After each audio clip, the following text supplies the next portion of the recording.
Oh, finally. Hello, everyone. How are we doing? Sergio Perez out in Q1. Interesting first message in the chat. I mean, he's not looking great. Maybe Q2 was 12th fastest, I think, in free practice one. Although free practice one, because it's a sprint weekend and because they have to be worried about the tyre usage, doesn't quite give us the full picture moving into the weekend. Computer not applicable TV F1 tip. What on earth? Yeah. Hello, Nisa. Hello, Sally in the chat as well. Lofi's in there. Antonio, of course, as well. Rekmek, I was late. Well, I was here. I was trying to get logged in. That's the problem. Unfortunately, I have to, slightly do full-time work. I have a job. Pretty hyped for the Papaya Boys. I think it's looking good. Lando Norris purple in the first sector right at the end of FP1. Obviously, then had a little incident down in towards turn 4. But I think that's hopefully Lando's kind of little mistake out of the way. Because we all know Lando Norris does have a little mistake in him, especially during qualifying. Hopefully, that's his kind of mistake of the day done through the gravel. Now over and done with. Jamie Dawson's in the chat. Hello, mate. How you doing? Joanna's in there. Okay, Burrito 78. Hello, Yuki fan. I think Yuki's gonna have a good weekend. Red Bull ring, of course. The Red Bull drivers will be on all of the thumbnails. Gone for Daniel Ricciardo for the first one because I think fair. Yuki Tsunoda, Sergio Perez, Max Verstappen coming up, of course. Manifesting Tsunoda Q3. It's gonna be tight. The Alpine's obviously looking much better over the last 3 races. Really has kind of put a bit of a spanner in the works for Yuki Tsunoda. Had a first 6-7 races that were flawless. Now, in the battle a little bit. What do you think? Who do I think is going to win on Sunday? I'd love to say Lando Norris. He always goes well here in Austria as well. He always goes well in Austria. But Max Verstappen is also very quick here. You look at how dominant he was last season in Austria. Just Max Verstappen's very quick. Was this the one? Was it last year or the year before where Max Verstappen was so quick that he was like debating with his team whether or not he could have another pit stop? And they were like, please, Max, just we're winning the race. You don't need another pit stop. And he was like, no, I'm going to come into the pits. I'm going to try and go for fastest lap as well. Just really hammer home the fact that I am absolutely destroying it. That's how it was. How are we all doing? First stream, I'm catching. Well, you're on for a good one. Sprint weekend, 4 streams this weekend. 5 if you include the post-race stream, which I'm trying to sort out timings for. Might be a bit of a weird one, obviously, with England playing in the Euros. And, Formula 1 is my first love, but I do love a Euro summer. Gonna be honest with you, I've been very involved in it. Well, as involved as I can be. I've also been a bit ill this week. That's why there's been a lack of content. But we're back for the lives. The lives are always the top priority. Made sure that I got myself sorted for the live stream weekend. But yeah, apologies for the lack of general day-to-day content has been dotting about on the channel. How much time before qualifying? We've got about 20-25 minutes before we get down into it. It was only sprint qualifying, remember, so this is for the sprint race tomorrow. We have the full Grand Prix qualifying as well later on. Sum up FP1, couldn't watch. I mean, FP1 was not overly eventful, to be honest with you. There was a couple of big stories, to be fair, but the main thing was just everybody having a go on the medium compound tire, having a go on the soft compound tire towards the end. A few drivers also ran the hard compound tire early on in the session. It is that mix again. Max Verstappen and Lando Norris kind of looking quickest, in my opinion. The Ferraris look a little bit more competitive than they were last time around. Also got the Mercedes kind of in and amongst it, but not too much to take from free practice one because everybody was trying various different bits and pieces. The one big thing that did happen was Max Verstappen did come to a stop because of a red flag about halfway through it. And yeah, basically, it was a bit of a weird one because Max Verstappen caused a red flag. They wheeled the Red Bull back in. Luckily, it seemed like an engine issue. Like on board, you could hear the engine was really struggling with something, right? So it seemed like it was going to be an engine issue. Then they got the Red Bull back into the garage because Max Verstappen came to a stop on the pit straight. So they just opened up the pit lane and kind of wheeled him back through into the Red Bull garage. And then once we got back underway, Max Verstappen was one of the first drivers back out on the track. So I think it was just a sensory issue, like a sensor somewhere in the power unit wasn't quite working properly. And therefore, Max Verstappen had a little bit of a worry. Maybe, you know, if you're a Red Bull fan, you're kind of thinking, I hope that doesn't happen again. We've had a couple of little engine hiccups for Max Verstappen. I think we're going to see Max Verstappen take another engine. Just when in the season he wants to take that grid penalty is kind of the next question. So we'll kind of see, and I'll keep you updated on that one. But that was the main talking point, to be honest with you. And then Lando Norris having a little bit of a wobble towards the end. Everyone chucked on some soft compound tyres, was having a little run towards the end in terms of qualifying, getting themselves set up for this sprint qualifying. And Max Verstappen's, Lando Norris went a little bit deep at turn 4, just lost the car a touch, went through the gravel. But generally speaking, there wasn't too much craziness to come out of free practice 1. Thank you, Jamie, for being a member of the channel. 23 months. Jesus. That has gone so ridiculously quickly. Oh, my goodness me. Thank you so much, Jamie. Massively appreciate it. Love the stream because no one to watch with. Yeah, me too. I mean, that is how the entire channel started. I'm going to be honest with you. Just the fact that none of my friends are Formula 1 centric. The correct word, maybe. Wanted to have a chat to various people about Formula 1. Currently midnight in Australia. That is commitment, Haley. I appreciate the commitment to the cause. Want to become a member, have no money. I mean, becoming a member obviously does support the channel and would be massively beneficial. But the biggest thing that you can do to support the channel is just make sure that you're watching the content. Make sure that you're liking, making sure that you're subscribed. That is the number one thing that you can do is go back, watch every single video, hit the like button on every single one. That's the best way you can support the channel, and that is all completely and utterly free. So, always the best one. Antonio's in there as well, 23 months. God, we are really... It just reminds me how long this has been going. More than anything else. Proper OGs, Jamie and Antonio. Thank you so much, lads. Massively appreciate it. Person said it was an engine issue. Yeah, they got it back into the garage. Like, seemed to move a couple of bits and pieces around, and then he was back out on track again. So, all good. Yuki, thank you for subscribing to the channel. Jeez Louise. It's all going on this morning. Let's have a little look then. So there were some bits and pieces that I did want to discuss with you. There's been some news over the course of this week. Let's start with Aston Martin. Let's start with Lance Stroll, shall we? He extends his contract with the Aston Martin team, and I think it's one of those things like people are like, yeah, obviously, it was obviously going to stay. And yes, of course he was. The thing that I think is quite interesting about this contract is usually with Lance Stroll, we see a 1-year rolling contract. So effectively, I know his dad owns the team. It doesn't really matter, blah, blah, blah.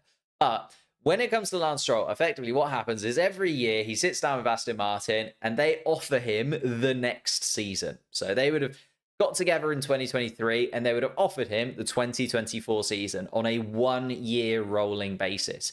So he has to confirm that he is going to be at Aston Martin every single year.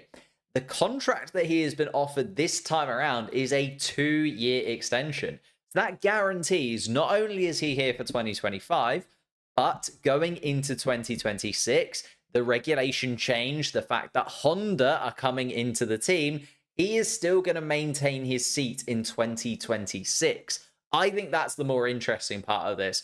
Okay, he's there for 2025.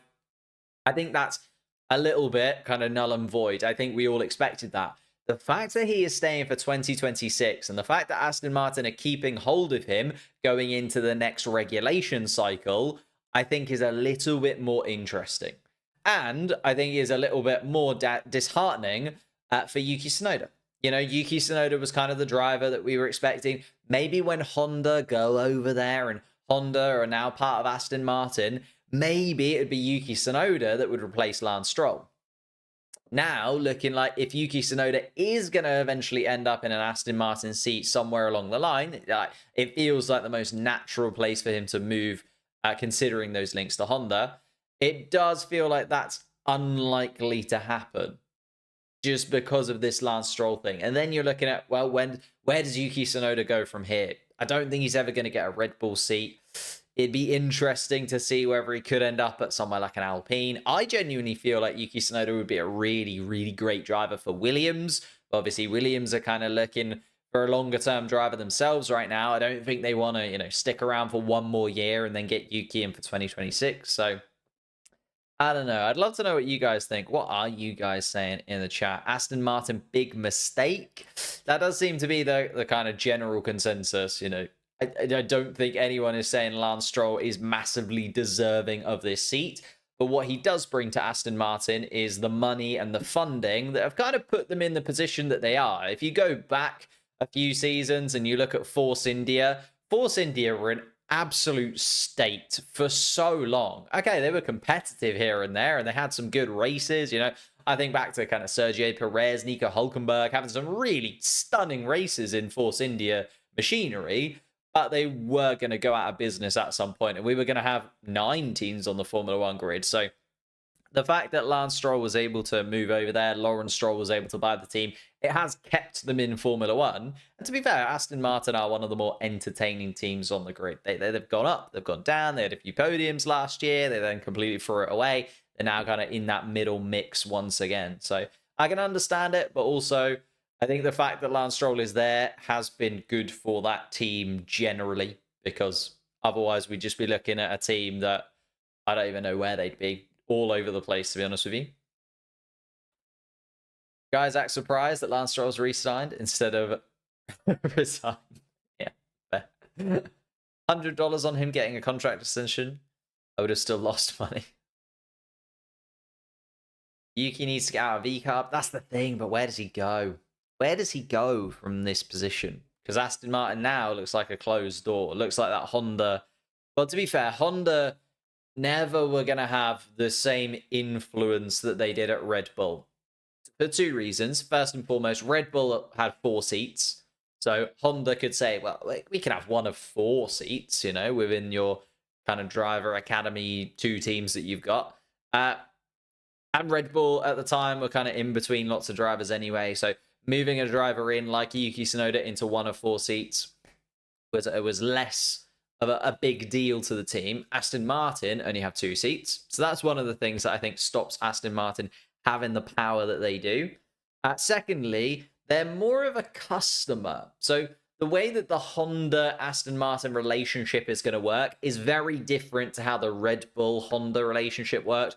When Red Bull and Honda were working together, they were almost kind of 2 halves of the same. So Honda was supplying the power units, yes, but they did also supply lots of technical help, lots of various bits and pieces to the Red Bull team, and they were almost partners in that way. Honda and Aston Martin in 2026, it's more like Aston Martin are just purchasing an engine from them. They're not going to have too much input into the rest of the team and how the rest of the team works. And it's less of a partnership and more Aston Martin purchasing. And therefore they have less sway and less ability to say, I want a Yuki Tsunoda in here, or I want an Iwasa in here, for instance, if they decide to go down that line instead. So I think the fact that Aston Martin are giving less sort of power to Honda in the future is one thing. And then also the fact that clearly Lance Stroll is here to stay for another good couple of seasons is another one as well. Lance is the one who informs that he will be staying or not. Kind of, yeah. I mean, the problem is Lance probably, the person who makes the final call is his dad. So, yeah, in a way it is also Lance kind of saying. But it's interesting that the team normally would only offer 1 year rolling. They've offered the full 2 years. So maybe Lance has kind of seen, okay, maybe I've got 2 years, maybe going into 2026, and maybe they have a slightly different contract setup because it is 2 years rather than the 1 year rolling. So maybe come the end of 2026, he'll be in a very different situation to what he has been just over the last few years at Aston Martin. What's my opinion on David Coulthard slamming Logan Sargent? I mean, I think it was a little bit over the line, but you can understand it. Logan Sargent's not had a good season. It's looking like it's going to continue to be pretty horrendous. Alpine or Audi for Yuki Tsunoda? Alpine more than Audi for me. I don't think Audi would be that bothered. Carlos or Yuki should have gotten the seat at Red Bull. Get Liam Lawson into VCARB. Well, Liam Lawson's looking like he might go into VCARB anyway. I'm kind of skipping over the Gasly news, but we did also hear this from Daniel Ricciardo. And obviously, Helmut Marko has been all over the fact that Daniel Ricciardo hasn't really been performing to the highest possible level this season. Maybe not the level they were expecting. You know, Helmut Marko, what was the quote? VCARB is a junior team. And Daniel Ricciardo is no longer a junior. He's not even close to a junior at this point, to be honest. And the fact that he's once again in this position in his career, like we had it at McLaren for a season or so, where it's like, oh, Daniel Ricciardo's still here. Will he stay? Will he go? And then eventually was kind of gotten rid of by the McLaren setup. Now it seems similar. It seems like he's in a very similar situation, Daniel Ricciardo, at this point. And I don't know. I just don't know. I don't know what Daniel Ricciardo can really do to prove that he's worthy of that seat. I mean, Tsunoda is so far ahead in the driver's standings now. Like, if we look at the drivers' championship, right? Tsunoda is on 19 points, Daniel Ricciardo on 9. I know that we've still got quite a long way to go in this season, but the fact that Alpine look way quicker, Aston Martin are kind of in the mix a bit more. I don't think we're going to see, like, those top 7, 8 drivers miss out on points very often, unless it's, you know, a problem with their car or an incident that wipes out a couple of them because they're in a collision. I think those top 8 are there. So Daniel Ricciardo and Yuki Tsunoda, a lot of the time they're battling for 1 or 2 points. And the fact that now those 1 or 2 points are being shared between them and Haas and now Alpine as well. Alex Albon's entered the fray a little bit and picked up some points. You know, we're starting to see the fact that it's going to be really tricky for Daniel Ricciardo to pick up those points and close the gap to Yuki Tsunoda. I just think they want to get Liam Lawson in. I think Daniel Ricciardo is the only Red Bull driver that isn't confirmed for next season yet. Like, we know Yuki Tsunoda's confirmed. We know Max Verstappen's staying. He's got a long contract. We know that Sergio Perez has also been confirmed for a couple of years longer. Seems a bit weird. Unpopular opinion, Red Bull don't want Danny Rick because he might challenge Verstappen. I mean, not on this form, but I can understand what you mean. Like, would he be a better driver than Sergio? I don't even know if he would be a better driver than Sergio Perez anymore. Daniel Ricciardo is dining out a lot on past performances. Like, have we seen Daniel Ricciardo put together 3 or 4 races in the last 5 years of Formula One? I don't know. He's had a good career as Daniel Ricciardo, and maybe this is just the end of it. You know, eventually every Formula One driver has to come to an end, whether it's their decision or the team's decision. You know, we see drivers like Sebastian Vettel, it's their decision to go and they get to leave on their own accords. We see other drivers that have had great careers that do eventually just get kind of shuffled out of the door by their team and pushed in various directions. You know what I mean? Like, you can be incredibly quick and still end up just being shunned for the next step. What's my opinion on the 2026 regulations? I like them, to be honest with you. I think we still need to give it a little bit longer. They're going to change quite dramatically. Not obviously they are quite a big dramatic change, but also what we know about them now will probably be tinkered with in the meantime. So give it a little while. I just joined. Welcome, mate. Like, subscribe, all that good stuff. Well, my predictions for sprint qualifying, I think, to be honest with you, Spain was a fairly good litmus test. I think we're going to see pretty similar to what we saw in Spain. Maybe a few drivers here or there kind of switching it around, but I think it's going to be fairly similar to what we saw in Spain. Kimi will get either the Mercedes or Williams seat. Ben will go to the Haas seat. Exactly, that's what I mean with Daniel Ricciardo. It just feels like there are so many young drivers that are going to be making their way onto the Formula One grid, and some of the older drivers kind of have to move out of the way. And okay, Daniel Ricciardo has had good races, don't get me wrong. He's Miami sprint, Canada was good, but I just don't know if he's done enough to really be like, we have to keep hold of him.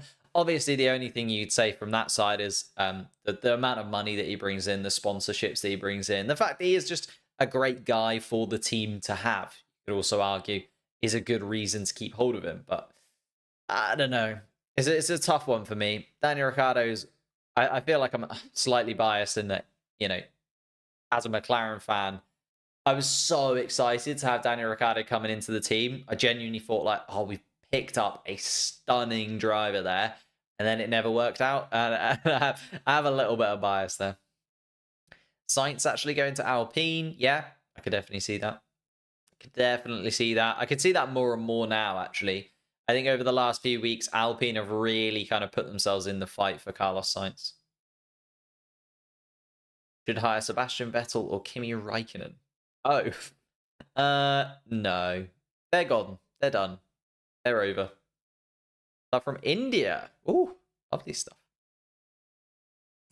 You're forgetting the marketing ads. That's very true. Yeah, I did mention it at the end, but I just don't know. I don't know if Red Bull are... Obviously, Red Bull are just a marketing machine. At the end of the day, it is just a drinks company. But it's... I don't know if they'll be worried that much about the marketing. I think they got what they wanted from Daniel Ricciardo in terms of the marketing, because the first year that they've been V-carb, like the first year of them entering the Formula One grid, they've had Daniel Ricciardo in the car, they've had Daniel Ricciardo doing the marketing, and now they're, going into next year, it'll be the second year, they're an established name, everybody knows that they're V-carb now rather than AlphaTauri, and it was kind of, I think Daniel Ricciardo was very helpful in that transition. How much they really need him moving forwards, I think less and less as it goes on, to be honest with you. You know what I mean? Like, you could argue Ferrari are getting in Lewis Hamilton for marketing, yes. How much do they need Lewis Hamilton for marketing is arguable, right? Ferrari are the most established Formula One team that there is. Thank you, Anthony, for subscribing to the channel. If you are new, hit that subscribe button, hit that like button as well. It massively helps us out. We're about 5 minutes away from qualifying. The final news that I haven't touched upon is Pierre Gasly. I think there's less to talk about here, though, to be honest with you. Pierre Gasly confirmed for Alpine. Just seems like a slam dunk, obvious move, in my opinion. French team, French driver, brings so much money to that team, and is also really quick. I think Gasly, over the course of the last couple of seasons, I think he started slower than Ocon in both seasons. So last year he started slower than Ocon, but then in the second half of the season was great. And I think similar this year, I think Ocon started a little bit quicker, although we didn't really get to see how much because the car was absolutely abysmal for the first 6-7 races. But now it does feel like Gasly is kind of that little step ahead of Ocon in terms of this car. And obviously with Ocon leaving at the end of the year anyway, it makes sense for them to confirm Gasly, get one of their seats sorted, and get Gasly over the line, because I think it's one of those ones where it's like, okay, done and dusted, get Gasly in, now sort out the second driver seat. And I think if we look at like 2025 so far, we've got both Red Bulls, we've got George Russell, we've got both Ferraris, both McLarens, both Aston Martins now signed as well. We know Albon's staying at Williams. We know Hülkenberg is moving to Kick Sauber. We know Tsunoda is staying at RB. So we are getting to the point where this 2025 craziness is starting to come to an end. Kimi Antonelli, for me, still goes in the Mercedes seat. I think Jack Doohan probably goes in the Alpine seat if they can't get hold of Carlos Sainz. Williams is the interesting one, because I do think, I think Carlos Sainz will be their first choice. Then maybe a Valtteri Bottas, someone like that. Unless Valtteri Bottas ends up staying at Kick Sauber, I could see that if they're not able to get. Oh, then I do like Esteban Ocon to Kick Sauber as well. But then Ocon to Haas could also happen. I think Ollie Behrman definitely takes one of those Haas seats. So for me right now, and I'd love to know your thoughts in the comments, like of these 6 seats that are left, I think we can kind of suggest that Ollie Behrman one is done, to be honest with you. Like, just me. Like, I'm saying six teams left with 1 seat available each. I'd love to know who you think goes where. I think Kimi Antonelli goes in the Mercedes. I do think Doohan goes in. I think Lawson goes in. Behrman and I quite like Joe, or Bottas or someone like that into the Haas. I think Ocon maybe ends up. Oh my God, I haven't actually put in Carlos Sainz, have I? Carlos Sainz to Williams? Maybe. Carlos Sainz to kick Sauber, Carlos Sainz to Alpine. Carlos Sainz is the next domino, right? Like, I think what the teams have done is locked in their first choice driver. Like Gasly, first choice out of the two that they've got. Albon, first choice out of the two that they've got. They've locked those in. Then I think for the second seat, they can gamble on a Carlos Sainz, right? Like Williams can gamble, hope Carlos Sainz comes. If he doesn't, he doesn't. Then they can go for someone else. Alpine, similar. Gamble on Carlos Sainz, hope that he comes. If he doesn't, he does. Kick Sauber, same thing. They wanted Nico Hulkenberg, wanted a German driver in there.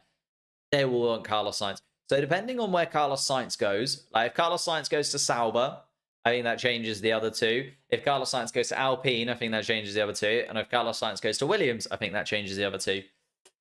Ooh, it's interesting. Joe bringing the money? Yeah, exactly. I think Joe goes in like a Haas for me. I think Joe's good enough. And, if you're picking between Joe and Bottas, it's that kind of Bottas, 10 race wins, of course, has that experience. Does he necessarily deserve to lose his seat? Probably not. Like, Valtteri Bottas is kind of one of those drivers that has been very, very unlucky with the last couple of seasons and the direction that the Sauber team has gone in. I think he could still do a job, but I think Joe, a little bit younger, is getting towards the level of Valtteri Bottas very slowly, but is getting there. You can see that the transition between Bottas being the number one and Joe being the number one, if they were teammates for another couple of years, could happen. And I don't know. Yeah. Danny sadly running out of time. Yeah, I don't see where Danny Rick goes in, to be honest with you, in those seats that are available there. Again, assuming Behrman goes in the Haas. Maybe Danny Ricciardo eventually ends up in the Haas. But anyway, shall we get ready for some qualifying? Good little chat there. Lovely stuff. Some good little bits in there as well. Where does Carlos go is definitely the question that needs to be answered first and foremost before we kind of look at where everyone else will slot in. Teo Pourchaire to kick Sauber. I wish. He's one of those drivers that is just, he's been on the periphery so many times and he's done everything he needs to, but I just don't think he'll ever end up in Formula One. And I feel sorry for Teo because he's done so well. Like, he was very quick racing Formula 2 3 seasons? And he was very quick in all three. Like, he was third and then maybe like fourth or fifth and then obviously won it. Went to IndyCar in a McLaren. I was like, oh, nice. We've got him in an IndyCar and a McLaren. And he's been kicked out of there as well. Went to Super Formula at the beginning of the year. Didn't really work for him. Yeah, I feel really sorry for Teo Pourchaire. He's going to be one of those drivers that was so close, probably deserved a shot at Formula One somewhere, but never, ever got it. Bottas has skill, but he is aging out. Joe's younger, brings money. Exactly. It's kind of that. What Haas really want from that driver that is coming in alongside Behrman, in my opinion. Like, they could go either way with that. Hope Sargent outqualifies Albon. Now they have the same car. Technically had the same car last weekend as well in Spain, but apparently there were some issues with the floor. So yeah, this is the first like proper test, I guess, of his qualifying pace, Logan Sargent. And that was one of the things. When Logan Sargent came into Formula One, I was really excited to see how he did in qualifying. His qualifying pace in like Formula 3, Formula 2 was always where he kind of stood out. He was always much quicker in qualifying than he was in the races, in my opinion. And he's just not quite got there. Still don't understand why they kicked Teo out. Because he didn't bring in as much money as Bottas and Joe. And they never really had like that faith in their junior program, I guess, in the same way that other teams do. Shall we move into qualifying? Because it has actually started. Let me get some bits and pieces loaded up for you. No radio transcriptions yet. That is interesting. So nobody out on the radio. Well, I suppose nobody is out on track at the moment. Is Sargent actually going to IndyCar? I think that would be a great move for Logan Sargent, to be honest with you. I feel like we see a lot of drivers kind of leave Formula One, try IndyCar, and click with it. We've seen it quite a few times. Can happen. And we could definitely see him going to IndyCar and sorting that out. Have I? Oh, you meant out of IndyCar? Yeah, he got kicked out of there as well. And that was also just ridiculous. I mean, they kicked him out because they wanted a driver with more experience. And they were able to get hold of one. But it was a bit silly. In fact, I'm going to load this up slightly differently. Give me one moment. that there.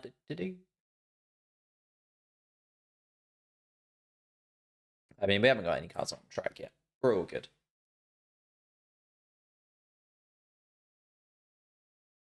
I'd likely go Hamilton, Vettel, Alonso instead of Verstappen, then Raikkonen. What is this?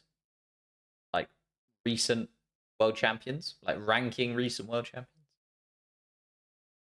Maybe. Can we get 100 likes? Can we get 100 likes, Jamie? That is a great, great question. And a question that I have also got. IndyCar versus Formula One. I think they're slightly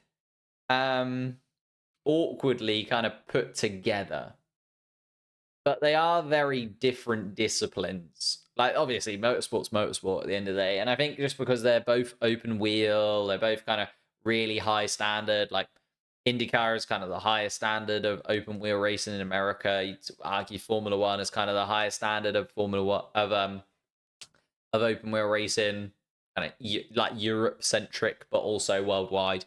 They are kind of bundled together quite a lot of the time. But I do think they are also slightly different to one another. And a driver who does really well in Formula One won't necessarily do really, really well in IndyCar. And a driver who does well in IndyCar won't necessarily do really, really well in Formula One. I think you can pick out drivers that seem to have the ability to do both. And you can pick out like Formula One drivers who I think would do well in IndyCar. Like, for instance, Alex Palou, I think would be really good in Formula One. Just because of the way that he drives. He's very, very... Like, IndyCar, you can almost wrestle the car a bit more. And sort of put a little bit more work through the tires compared to Formula One. But Alex Palou is actually very smooth in terms of his driving. And I think that would be able to translate over to Formula One quite well. Whereas you see other drivers who are maybe even a little bit too smooth, like a little bit smoother than that in Formula One. I don't know if that'd be able to go into IndyCar. I think you have to kind of wrestle with the car a little bit more in IndyCar, be able to fight it a little bit more than you do in Formula One. But we are now underway with some Formula One cars out on track. So let's focus in, shall we? And zoom in on what we're doing. Thank you, Daniel, for subscribing to the channel. We are live all weekend, by the way, for 5 live streams, technically. 4 live streams covering the races. We've got this sprint shootout. We've got qualifying tomorrow as well. The sprint race tomorrow. And, of course, the Grand Prix on Sunday. And then we're back once again for Silverstone. And back to back to back in terms of this. Lovely. Will Carlos go to Mercedes? No. No. Just can't see it happening. Unless the Mercedes car is like ridiculously quick by the end of the year. And then they actually think that they've got a Lewis Hamilton get all out of shape. Managed to keep it going, but around turn 3, ouch.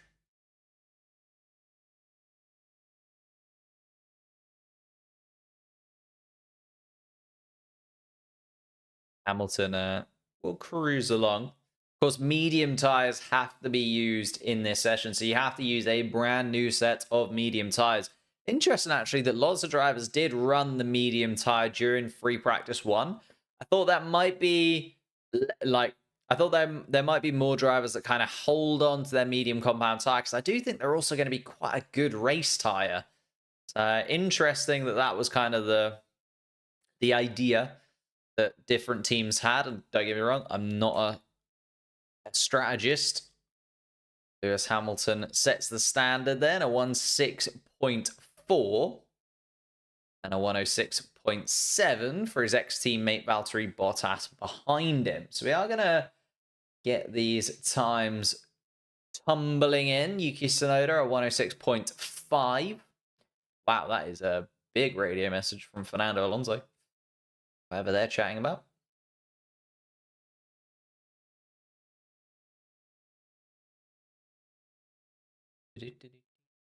What's my name? James. It's not very exciting. Mundane name.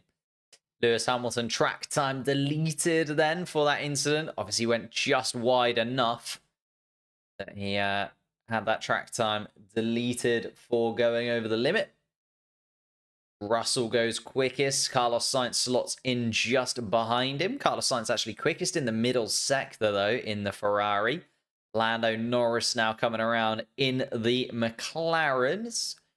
Not the quickest first and second sectors from Lando Norris, but wouldn't discount him of being in the mix. Obviously, the gravel added to the final corner to stop drivers from breaking those track limits. There is Lando Norris. There you go. Just a couple attempts slower than his ex-teammate Carlos Sainz in front of him. Charles Leclerc now coming across the line as well. Goes for fastest.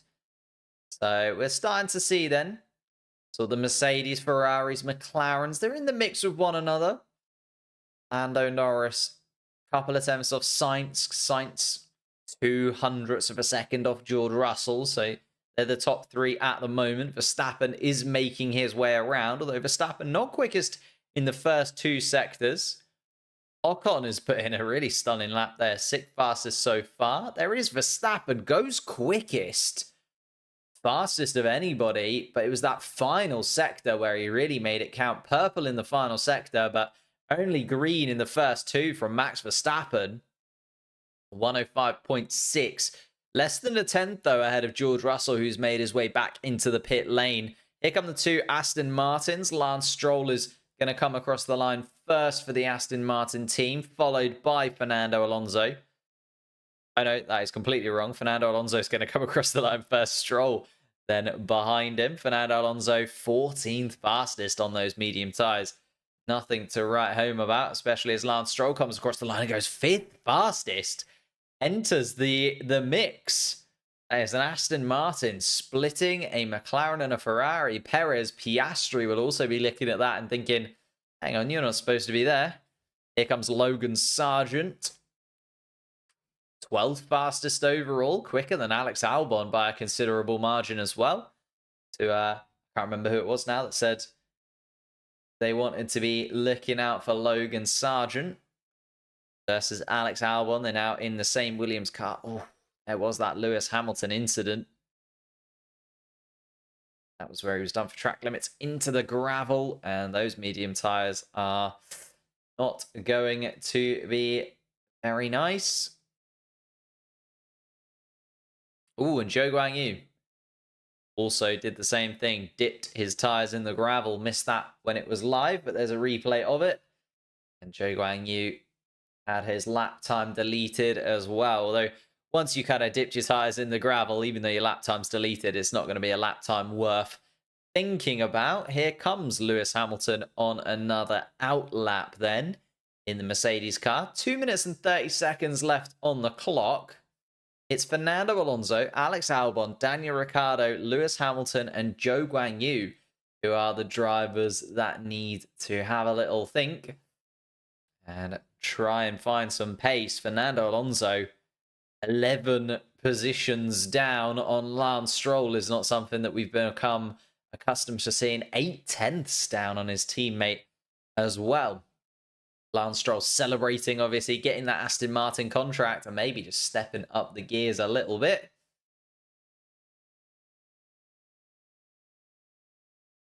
People say Lando Norris will win this race. They forgot Mercedes and Ferrari will give them a tough fight. Oh, I think all four teams are well in the mix. I think all four teams are very, very much in the mix for it. I just think Lando Norris has done so well here so many times. You know what I mean? He's managed to pick up podiums and bits and pieces here. I just feel like Lando Norris does suit the Austrian track, but it's a little bit more pressure when you're expected to do something versus when he's pulled out incredible performances in the past. Lewis Hamilton then. He's the man who needs to set a lap time. A minute left on the clock. He's only going to get this lap to have a go at it. Am I streaming the race? Of course. Of course, of course.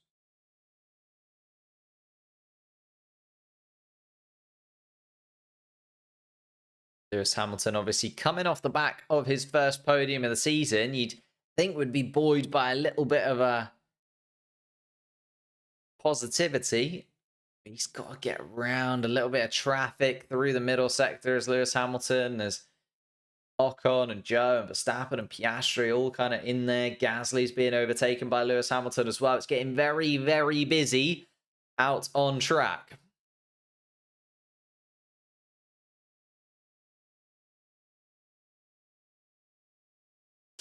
Hamilton, that's a poor middle sector from him. It's 11th fastest right now. I think he's going to be right on the edge there. You've got Tsunoda behind him, Sargent, Bottas, Gasly, Hulkenberg. They'll all be looking to improve.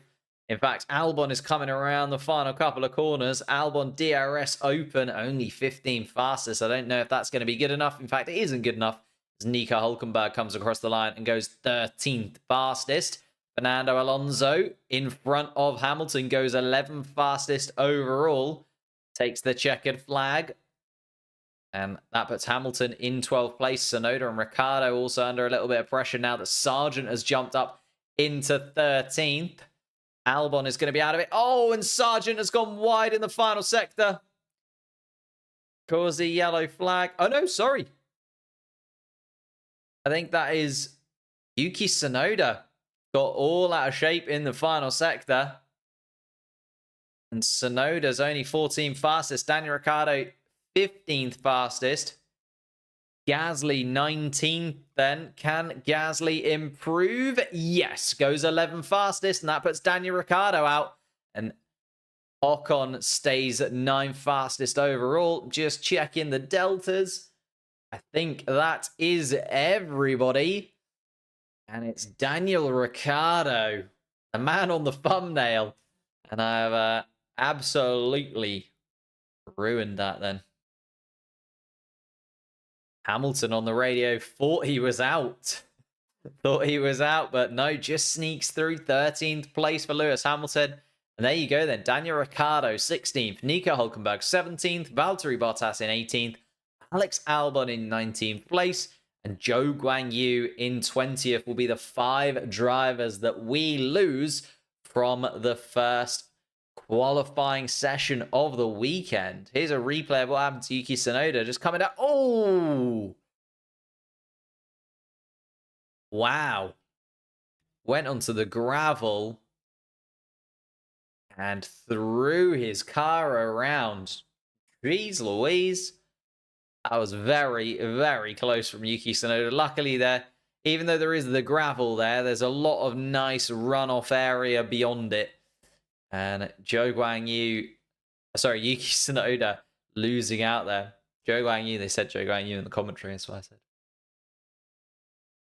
I jinxed him. Jinxes aren't real. Well, I don't know. He's only just dropped out in 16th place. Yeah, also weird to see Nico Hulkenberg down there as well. Hulkenberg out. Q1. Not something that we see often. Let's have a little look at the sector times. See who was fastest where. So you can see it's a real mix. Even though Verstappen quickest overall, Russell and Piastri quickest in the first and second sectors respectively. Sargent, second fastest in the first sector. That is a stonking first sector from the Williams car of Logan Sargent there. And that's what's got him through into Q2. Absolutely stunning from the American. Albon washed? Not so sure. Let's see where Alex Albon was in comparison. He was 10th fastest in the first sector. Albon the slowest in the middle sector. That's where Albon lost the time, really. Although Sargent 11th fastest in that middle sector. Sargent did have a wobbly third sector, though. 19th fastest overall to Albon's 14th. But yeah, it was the first sector where Sargent absolutely smashed it. And managed to pick up the second fastest time overall. Kevin Magnussen also really quick through that first sector. Got to remember, the first sector is a lot of straight lines. Middle sector is the kind of twisty, curvy one where it's a little bit more about your balance. And then third sector, kind of a run to the line almost. So makes sense that we see those kind of cars that are maybe set up with a little bit less downforce, a little bit more straight line speed, would have that better of it in the first sector. Just wondering where Lance Stroll was in all of this as well. Lance Stroll, 7th fastest in the first sector to Fernando Alonso, 16th. I know both of the Aston Martins through, but it's not often that we see Lance Stroll so far ahead of his teammate. Lance Stroll qualified 5th there. Fernando Alonso, 12th place. Of course, the Spanish driver will have a second bite of the cherry, is through into Q2. We are just getting set up for the second qualifying session. You can hear the American anthem already. Not so sure he's going to, be on the top step of the podium or anything like that, but a Q2 performance from Logan Sargent this weekend out of all the weekends is a very, very solid run for him. Let's move into Q2 then. 10 minutes on the clock. The drivers getting themselves set up for it. Who do we think we're going to lose then? It's Gasly, Alonso, Hamilton, Sargent, and Tsunoda, who are the drivers that need to improve to get themselves into that top 10. Although the drivers that are in the mix that you maybe wouldn't expect, an Ocon in the top 10, Magnussen over Hulkenberg as well is another driver to kind of highlight there. The fact that K-Mag, 3rd fastest in the first sector, kind of carried him through and made sure that he got through, because you can see Magnussen 3rd fastest in the first sector to Hulkenberg's 13th fastest. Seems to be the real difference there, because Hulkenberg was only just slightly slower in the middle sector, and then in the 3rd sector was actually quicker than his teammate. But Hulkenberg is now out of qualifying to Kevin Magnussen, who goes through in 10th place and would have been good enough for Q3 had it been Q2. Make sure you leave a like and subscribe. Thank you, Jamie. Appreciate that. We are 25 likes off of 100. Looking at the chat. So we can hit that like button in between qualifying sessions. That'd be absolutely amazing. It is by far and away the best thing that you can do to support the streams whilst you're watching. Hamilton P13. Yeah. It was a little bit scrappy from Lewis Hamilton. Obviously, the first lap deleted for track limits infringement. Second lap wasn't the cleanest. Especially the middle sector seemed to be a real headache for Lewis Hamilton. Obviously went into the gravel in the middle sector first time around, then was yellow in the middle sector as well second time around. So looking pretty tough to keep hold of that Mercedes through the twisty bits for Lewis Hamilton. If Russell outqualifies Norris, I will be screaming with joy. People get for saying Norris easy win. I don't know if anyone's saying it's going to be an easy win. Definitely not. But I think just looking at the form that those two drivers are on, you look at Lando Norris has been second on the podium so many times, whereas George Russell has thrown away a few results here and there so far this season. And maybe he's under a little bit more pressure to perform than Lando Norris at this point. Is the eagle finally flying? Possibly. Is it too little too late, though, I think? Even if Logan Sargent now, let's say Logan Sargent, right, puts in 4 stunning races up until the summer break, would it be enough, looking at the 30-odd races that he's had before that? Probably not. Yeah, SQ2 is actually underway, so let's have a little look at who is out on track. Then we've got Verstappen actually leading the charge. Sergio Perez behind him. Norris and Sainz coming out together in the McLaren and the Ferrari. Charles Leclerc follows his teammate. Piastri is next out. Hamilton next out as well. So the big boys wanting to get out early with only 10 minutes in this second sprint qualifying session. Hamilton and Russell also following out Piastri. Goodness me. Has Sargent got a seat yet? No, it's looking like Sargent's probably headed in the IndyCar direction. But it depends where he wants to end up.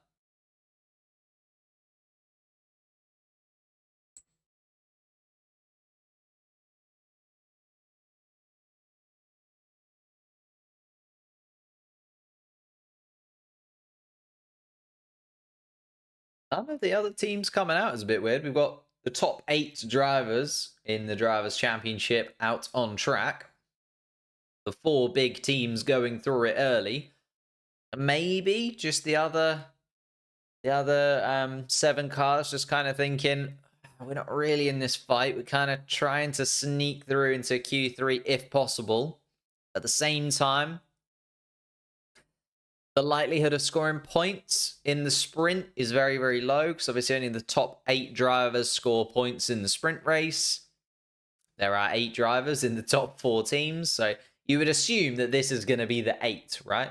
The drivers that are out on track right now are going to be the drivers to pick up points in the sprint. Of course, it never works out that way. There's always going to be one that spoils the broth. And we'll have to see. Max Verstappen then gets us underway at 105.1. Sergio Perez 0.5 off his teammate. Everybody going for it. Lando Norris 105.5 splits the Red Bulls. Although Carlos Sainz then jumps up a 10th or so ahead of Lando Norris, jumps into 2nd place at the solid middle sector from Carlos Sainz. Charles Leclerc is next across the line. Goes 3rd fastest, just 10th or so slower than his teammate. Oscar Piastri looking very quick indeed. Goes 2nd fastest of anybody. 2/10 off Max Verstappen. We know Piastri can shine in this sprint format. Of course, got his sprint victory during the Qatar sprint weekend. Piastri does revel in these kind of weekends. George Russell, 2nd fastest overall. Lewis Hamilton goes 6th fastest. So there are the top 8 drivers. It's Verstappen, Russell, Piastri, the top 3. Sainz and Leclerc 4th and 5th. Hamilton, Norris, and Perez as they're going to make their way back towards the pit lane. There is Max Verstappen actually entering the pit lane. Sergio Perez, his teammate behind him. 5.5 minutes left on the clock. Does make you wonder, like a Logan Sargent or a Yuki Tsunoda maybe, do you just kind of expect, like, where you are? You know what I mean? Like, do you just kind of accept a 14, 15 place for the sprint race? And just sort of say, like, just...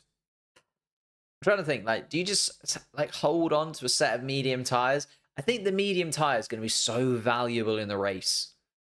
And if you could just have a fresh set of mediums to go on to in the race, I think that would be such a big advantage over, you know, running this medium set in qualifying now. Interesting one for them to think about. Where are the rest of the teams? Not sure, to be honest with you.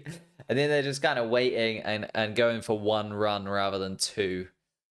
Because, as I said, medium compound tyres have to be run here. You have to use a fresh set of medium tyres at some point in this session. Maybe they're just thinking, I don't want to run another set of medium compound tyres.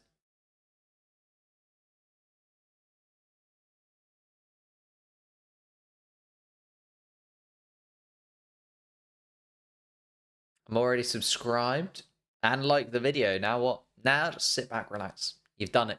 You've done everything you need to do. Maybe there's a couple of links in the description to some other videos. Maybe just open one of them, have it play in the background, you know. Let the ads play all the way through. It's about what you can do. As long as you're watching the content, leaving likes, subscribing, all that good stuff. That is the best thing that you can do to support the channel. Of course, if you want to literally give it monetary value to it, then you can become a member of the channel as well. Link to that is in the description down below.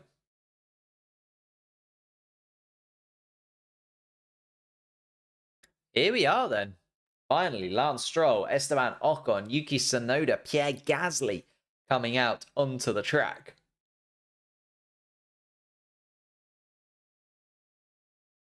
Starting to see cars actually out on track. Let's see then, Lance Stroll coming around turn 4 towards turn 5. Let's see what kind of tyres they're on. Are they running fresh sets as well? I think you have to. Do you have to run a fresh set? So, Yeah, everybody on a fresh set of tires. I kind of forget. It's slightly weird because I think you're allowed to use a scrubbed set of softs in SQ3, but I think you have to use a fresh set of mediums for SQ2.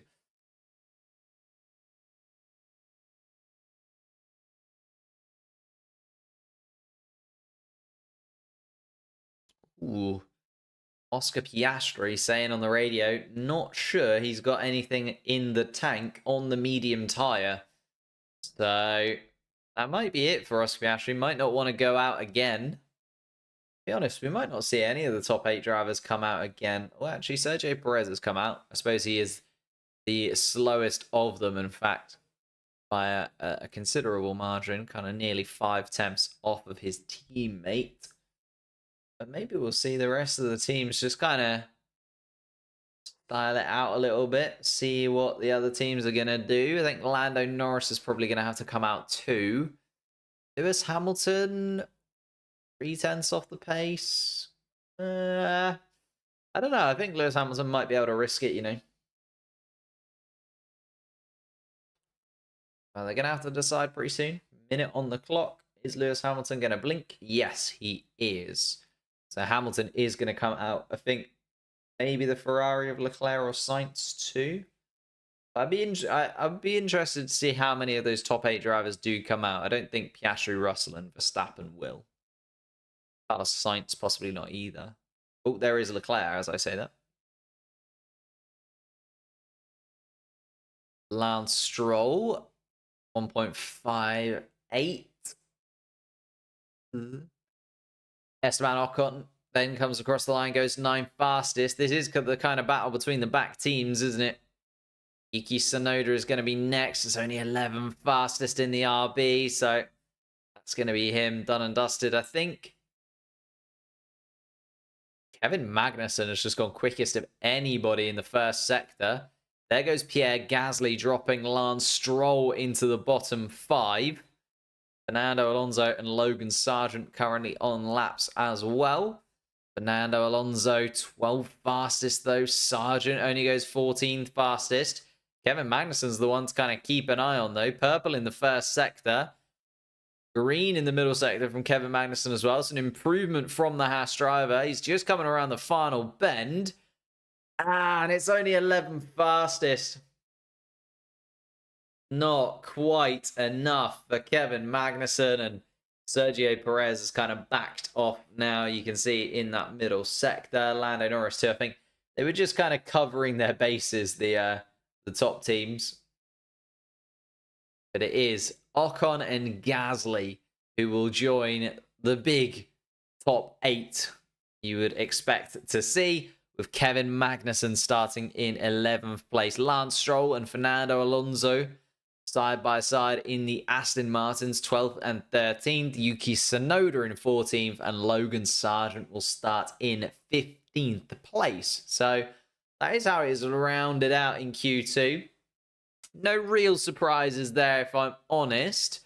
Maybe the biggest surprise that both Alpines into the point scoring places once again. Although I don't know how much of a surprise it is. I think Alpine have just kind of got themselves back to where they were at the end of last season. You got to remember they started this season abysmally, but they started that because they'd done such a big overhaul and they were overweight and they had to completely redesign the crash structure at the front of the car. So there was a lot of that Alpine car that needed to be sorted out effectively. And that meant that coming into this season, they were in a trickier place than they really thought they were going to be. Oh my goodness me, and a big slide for Lance Stroll in the final corner, as he said. That may be just being the difference. What was he? He was 900ths of a second off getting through. So that could have been. Could have been for Lance Stroll, but not quite good enough. Both Alpine sneak through. To run through it then, Magnussen, Stroll, Alonso, Tsunoda, and Sargent, the 5 drivers dropping out there. They join Ricciardo, Hülkenberg, Bottas, Albon, and Zhou Guanyu in the bottom 10 drivers. So, Magnussen, Stroll, Alonso is such an interesting 3. Just behind that top 10, are they going to be able to really knock on the door of the top 10? Probably not. Then the thing with Ocon and Gasly even being 9th and 10th, it's like, are they going to realistically get into that top 8 unless something goes wrong for those top 8 drivers? It does feel like the sprint is kind of just for the top 4 teams more than anyone else at this point. I just don't know if any of the drivers kind of from 9th down are actually going to be that competitive to be able to do it. I was playing Minecraft, Dice. I mean, great choice of game, but also got to commit to the sprint qualifyings when they're there. Can we get 150 likes? Did we get over 100? Jeez Louise. Thank you guys so much for supporting. That is absolutely astonishing. I think the most that we got so far this season was like 970 for, I think it was the Monaco Grand Prix. So that is the standard, but the Grand Prix do usually get quite a chunk more likes. And with it being a sprint, it's always a little bit of a weird weekend, isn't it? What do I think of the 2026 regulation cars? It's too early, to be honest. Too early. I think they look good.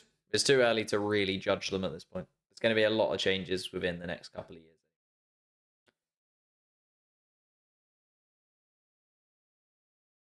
Sargent outqualifies Albon? Yes, indeed. By a good little margin as well, to be honest. Good little margin.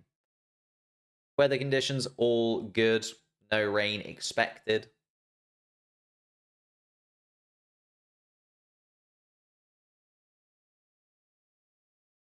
Here we are then, just seeing Logan Sargent being wheeled back into the garage. There you go. Outqualified his teammate, but a little bit frustrated. Not quite getting turn 1 and turn 3 correct in his opinion. George Russell, looking at the high-speed corner performance, just seems to have that little edge on his teammate. Carlos Sainz. So 3.5 tenths off. I was expecting it to be a little bit closer at the top end, if I'm honest with you. Max Verstappen being a 10th quicker than George Russell, 2 tenths quicker than Piastri and Sainz. I was expecting it to be pretty close in the pecking order. Maybe we'll see the real performance now that obviously they get to run the soft compound tyre for SQ3. But I was expecting the cars to be, marginal. I was expecting it to be like maybe 2 or 3 tenths covering the top 5, 6, maybe even the top 8 drivers. Do I want Sebastian Vettel or Mick Schumacher to come back into Formula 1? Neither, really, to be honest with you. Vettel, I think, would have been a good plan for Mercedes, just because it's a big name to replace Lewis Hamilton as that name. But I think they've committed to Kimi Antonelli now, and they don't need a driver to just kind of hang about for 1 year. I think if they only needed a driver for even like 6 months, they just needed a driver for 6 months. That's all.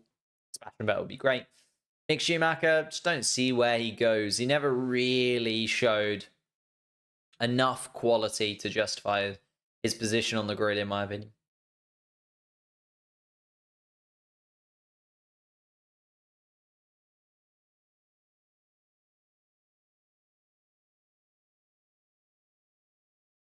Have a little look at how we are setting up then. As I said, 8 minutes to run in Q3. Soft compound tires are finally allowed. That is the difference between sprint qualifying and regular qualifying. You have to use a fresh set of mediums for both SQ1 and SQ2, but you are finally allowed to use the soft compound tire for SQ3. It actually kind of affects them a little bit going into the race this weekend, because those drivers that also used a medium compound tire earlier on in free practice are going to have less medium tires available for the race. So not sure how that will play out. Obviously, we need to see how the actual sprint race goes and whether people decide to use their medium compound tire for the sprint race tomorrow morning, and then obviously which tires are used in qualifying tomorrow. But you would expect that to kind of hurt a couple of the teams. I feel like a fresh set of medium tyres is definitely going to be worthwhile having going into Sunday's Grand Prix. Again, I'm not a strategist, so don't take just my word for it. Praying Oscar wins this race or next race. That's what I'm saying, actually. The sprint format does kind of highlight the raw speed of an Oscar Piastri. Like, the reason that he was able to win in Qatar was because just had that qualifying performance, but then also there's no pit stops. There was no real tyre deg to be worried about. He could just run on those tyres completely until the line. Because the thing where Oscar Piastri falls down at the moment is that kind of transitional period between the end of a stint and the start of a next stint. He's not too great at holding onto his tyres. The degradation that his tyres go through is a little bit higher than you'd want. And then also beyond that, takes him just that little bit extra time to get tyres up to temperature too. But in a sprint format, there are no pit stops. There's no need to hold on to your tyres. You can just absolutely blitz it the entirety, go for it. So I feel like Piastri's in a good position, especially if he has got the pace that we're expecting from the McLaren team this weekend. We've got sprint qualies today. It's all right. You've come just at the right time. We are into sprint qualifying 3. We've got our top 10 shootout, but you're going to have to wait another couple of minutes until we see some cars out on track. 6 minutes on the clock. I think this is effectively going to be a one-shot quali. Because in the sprint weekend, we've only got 8 minutes in this sprint qualifying 3 session. And we've only got 6 minutes of that left now. Getting into it. 5.5 minutes left of this now.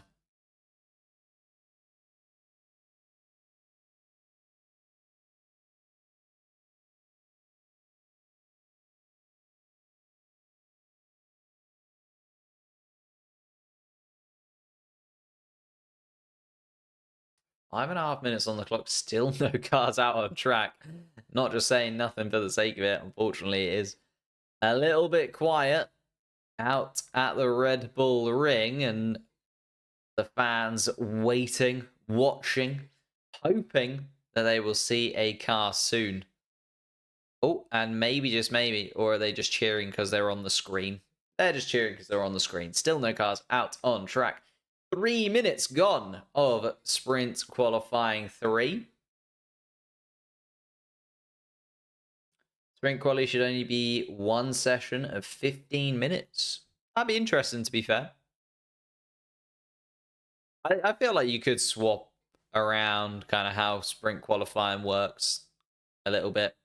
It's at the minute, it just feels like the same as qualifying, just shorter. I know they try to kind of change it around by making you use the medium compound tire, but let's face it, are we going to see anything different than this on Saturday for qualifying?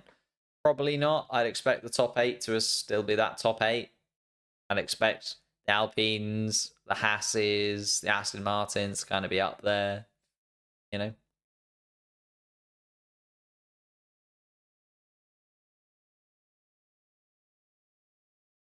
I think that Russell will have a good race Sunday. Yeah, I think Russell's coming into some really good form. I think he got a little bit unlucky in Spain, if I'm honest with you. They put him on the wrong strategy. He decided to go onto the hard compound side. Didn't work. Also had a really slow pit stop. So I do think like Russell kind of lost out to Hamilton in Spain due to strategy. Then in Canada, he lost out because he made that little mistake. So I think, you know, Russell has shown that he's getting better and better. Is he right up there yet? I don't think so. Like, can I see him winning a race? Not at the moment. He needs to improve that little bit more. And obviously needs the Mercedes car to also deliver on that specific weekend that he does find that bit of form. 3 minutes, 15 seconds on the clock. Even less so. 3 minutes on the clock and still no cars out on track. George Russell wanting to get on with it. Let's get cracking. I think Russell maybe wants to be at the front of the queue, but Hamilton comes out ahead of him. Hamilton and Russell then first to blink down at Mercedes. Piastri comes out. Norris also involved with the Ferraris. The Red Bulls are going to have to settle for the back of the pack. Oh no, actually Gasly and Ocon not out yet and are going to have to wait. I think it might even be Gasly that has to come out last of everybody. So it is the Mercedes cars that are going to get us done first. Hamilton followed by Russell. So this is the order that we need to watch them coming across the line. Hamilton and Russell. Piastri then will be third across the start-finish line. And Lando Norris just behind him. Oh. Russell on the radio being told this might be tight on time. And I agree. Carlos Sainz is now coming towards the end of the pit lane. 1 minute 50 on the clock. It is a short circuit round here, don't get me wrong, but for those cars towards the back of this queue, I think it could get very, very tight indeed. Verstappen and Ocon just coming out at the end of the pits. I mean, Verstappen. Oh, Charles Leclerc with an issue. Charles Leclerc's the engine's gone out. He's going to be out because he's not going to be able to get to the end of the pit lane in time. Charles Leclerc. Oh. He's back underway. Charles Leclerc's got the car running, but there's only 1 minute 10 seconds on the clock. And there's two drivers in front of him in the queue. I think Charles Leclerc's missed it.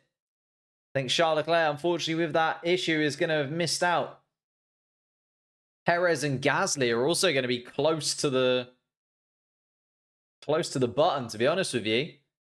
Hamilton and Russell have come across the start-finish line. They're starting their flying laps, but I'm interested in Charles Leclerc here. I don't think he's going to get there. He's only just coming around turn 4, and there's 35 seconds on the clock. Nah, there's no way. Hamilton starting there. Russell slower than his teammate in the first sector. They're the two to kind of keep an eye on. Piastri just coming around turn 3. Takes that fastest sector from the Mercedes then. And behind is Lando Norris. Carlos Sainz started his flying lap. Verstappen has started his flying lap. 10 seconds on the clock. Ocon, Perez, and Gasly are going to be right on it. Ocon, Perez, Gasly all over the start-finish line. I don't think Leclerc is going to make it. He didn't make it. No time is going to be set by Charles Leclerc. Didn't make the checkered flag. Here's Lewis Hamilton, though, and he's going to get a nice tow from Charles Leclerc. 105.2. Hamilton quicker. Goes Russell. 105 dead from George Russell. So Russell takes provisional pole. Piastri, though, across the line. Let's see what he can do. Piastri takes it at 104.9. So Piastri is going to start ahead of both of the Mercedes cars. Lando Norris quickest in the middle sector of anybody so far and takes the provisional pole with a 104.7. Stunning from Lando Norris. Although Verstappen quickest in the first sector of anybody. Let's see what Carlos Sainz can do. He splits the Mercedes and goes 4th fastest. Verstappen then across the line. It's Lando Norris. Now it's Verstappen who takes pole position with a 1:04.6. He is a 10th of a second up on Lando Norris through that lap. Esteban Ocon comes across the line. And Ocon goes 8th fastest, Sergio Perez 7th, and Gasly slots into 9th place. Although those three were all just stumbling over one another. You can see Perez's lap time absolutely abysmal in comparison to his teammate. Perez got caught up amongst the Alpines, and there was just so much squabbling between Ocon, Perez, and Gasly that they just all tripped over one another. I mean, Ocon 1.5 seconds off the pace. Gasly 2 seconds off the pace at the back there. Not really where they were in terms of in terms of qualifying pace, but just ended up throwing away that opportunity, did the Alpines. Although Ocon will start in the point scoring places because Charles Leclerc, I think he must have stalled or something. Just came to a stop in the pits, did Charles Leclerc, and then eventually got it going again, but didn't make it to the start-finish line before the checkered flag. Verstappen, very happy indeed, takes the pole position for the sprint race tomorrow morning, and very happy indeed, as he should be. Max Verstappen then takes it. Let's have a quick rundown of the quali positions and how it played out. So Max Verstappen will take the pole position for the sprint race tomorrow. Lando Norris and Oscar Piastri, the two McLarens, will start just behind him in second and third place. Then it's George Russell also on the second row with Piastri in fourth. Carlos Sainz and Lewis Hamilton will be on the third row of the grid in fifth and sixth place. Sergio Perez in seventh place, with Esteban Ocon for company as well. They are old teammates that did not get on, but be interesting to see what they can do beside one another at the end of the point scoring places. Then just outside of the point scoring places, but into Q3, Pierre Gasly will start in 9th place and Charles Leclerc will start in 10th. Devastating for Charles Leclerc, but something to learn for when it comes to actual qualifying tomorrow afternoon for Charles Leclerc there. Does not want to get that wrong again. Obviously only 2 points between him and Lando Norris in the standings right now. Then Kevin Magnussen, he was the first driver to drop out in Q2. He'll start in 11th place. Lance Stroll in 12th place. Fernando Alonso, the other Aston Martin, 13th, with Yuki Tsunoda in 14th place beside him. Logan Sargent did manage to make it through into Q2, but just missed out. Was 15th fastest. Daniel Ricciardo, 16th fastest overall this afternoon. Will not be happy about that. Then Nico Hulkenberg and Valtteri Bottas starting 17th and 18th, with the back of the pack being Albon and Zhou Guanyu. Woo. Thank you guys so much for watching. Massively appreciate you stopping by the stream. If you have enjoyed it, leave a like on it. Subscribe to the channel if you're new. We'll be back for 2 live streams tomorrow. We'll be back for the sprint race in the morning and qualifying itself in the afternoon before the Grand Prix on Sunday. Thank you so much again. I will see you then.